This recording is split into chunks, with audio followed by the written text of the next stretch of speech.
السلام علیکم ورحمۃ اللہ وبرکاتہ. پیارے محترم دوستوں، آج میں آپ کے لیے تیسری حدیث مبارکہ جو اس پر مکہ کا انشاء اللہ کے بے شمار فوائد پر برکات ناظرین اس میں عالم سے لی گئی حدیث مبارکہ ہے. ناظرین پہلے ہمیں چینل کو سبسکرائب کریں، ویڈیو واچ کریں. آلڈے جزاک اللہ خیر. اسما بنت زید رضی اللہ تعالیٰ سے روایت ہے کہ نبی کریم صلی اللہ علیہ وسلم نے فرمایا کہ اللہ تعالیٰ کا اسم اعظم دو آیتوں میں چھپا ہوا ہے. مشروع وہ آیتیں ہیں دو اس میں اللہ تعالیٰ کا ہے جو دو آیتوں میں چھپا ہوا ہے.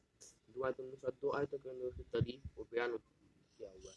ابھی شروع کرتے ہیں. آپ کو دو آیتیں پڑھ کے ساتھ راضی. اس سے پہلے آپ میرے چینل کو سبسکرائب کریں، ویڈیو واچ کریں، آل ڈے اور آل پر کلک کریں. کمنٹ کی جگہ پہ جا کے شروع کرتے ہیں. بسم اللہ الرحمن الرحیم. وَإِلَٰهُكُمْ إِلَٰهٌ وَاحِدٌ لَا إِلَٰهَ إِلَّا هُوَ الرَّحْمَٰنُ الرَّحِيمُ.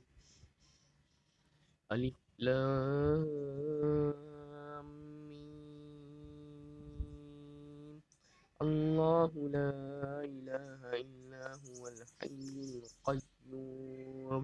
اور وہی تمہارا واحد معبود ہے جس کے سوا کوئی معبود نہیں، جو رحمان الرحیم. الف لام میم. اللہ کے سوا کوئی معبود نہیں، وہ زائد قائم ہے. ناظرین میرے چینل کو سبسکرائب کریں، ویڈیو واچ کریں. آل ڈے جزاک اللہ.